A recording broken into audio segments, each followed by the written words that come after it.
Greetings, I'm Brian Copperell, and I wanted to share a small story from the many musicals that have been staged at First Church under the direction of Alpha Radford, Ian Garvey, and a host of volunteer parents over the last 5 decades. I can't help but think back on the many times our son Asher volunteered to help the late Sandy Nyack to organize her costume chamber with its million outfits.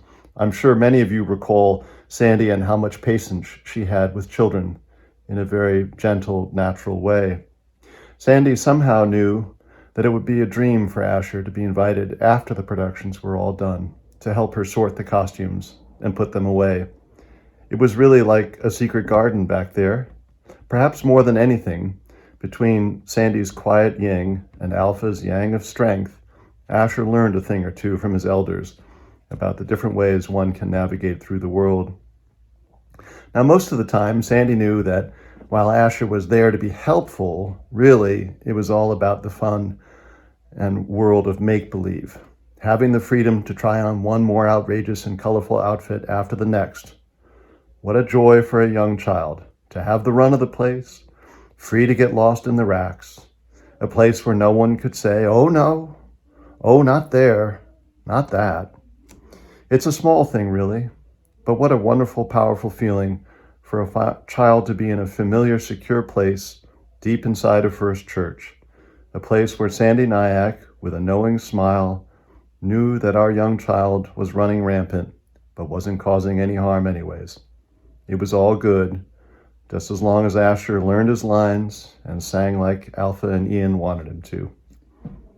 I know it's a small story, but it touches on the bigger sense of community and security that keeps our family coming back and supporting the First Church in Belmont and the annual Stewardship Drive. Thank you for joining us.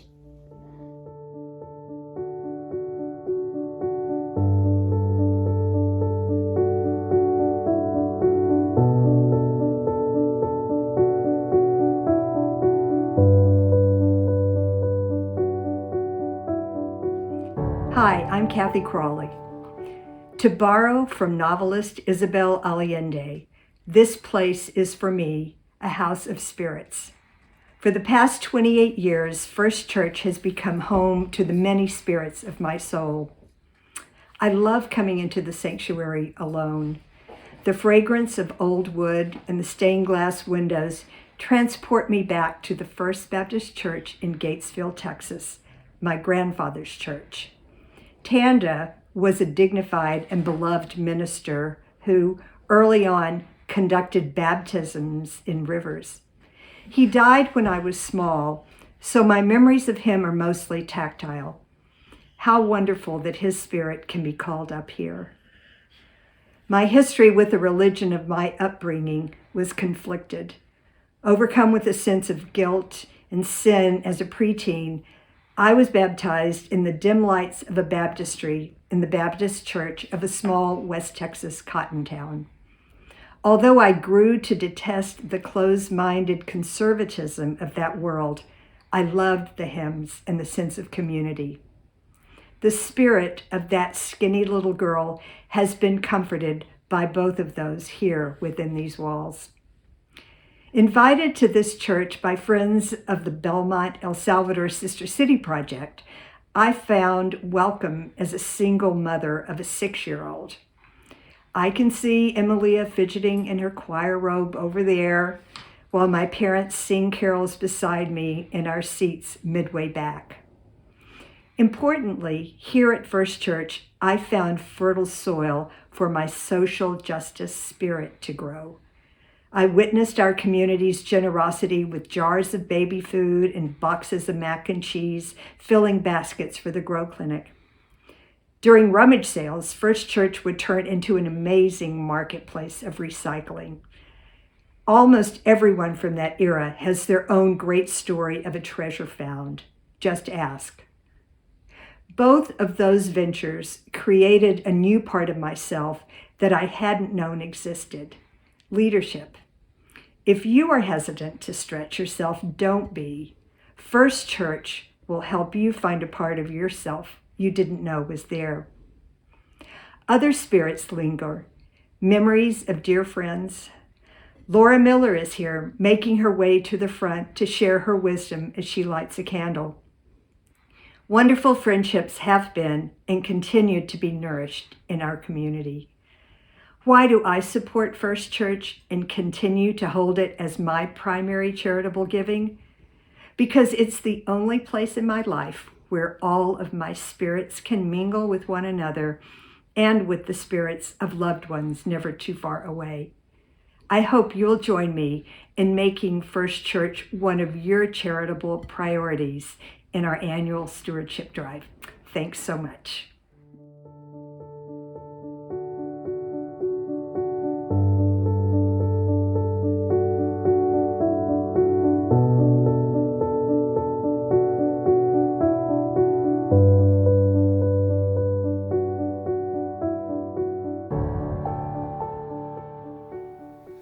My name is Roger Gallagher, and my wife Martha and I started coming to First Church when our two boys were pretty young.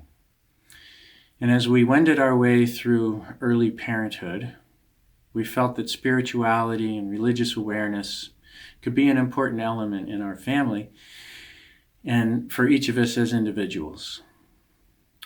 And for background, Martha was a lapsed Catholic, and I was not raised in any religion.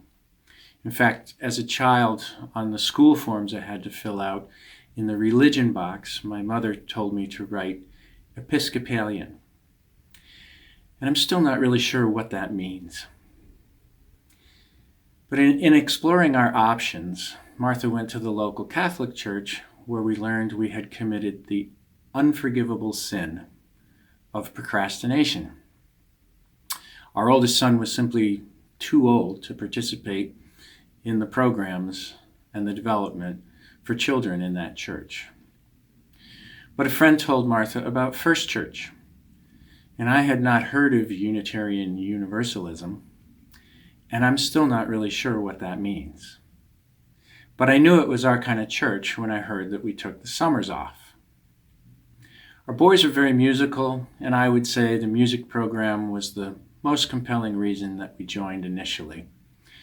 But over the years, what we've found at First Church is an incredible community that has provided friendship, support, sustenance, education, true life learning, mentoring, and most importantly, so much joy for everyone in our family. Each of our lives, and the lives of First Church itself actually, have been shaped and indelibly changed by our participation at the church.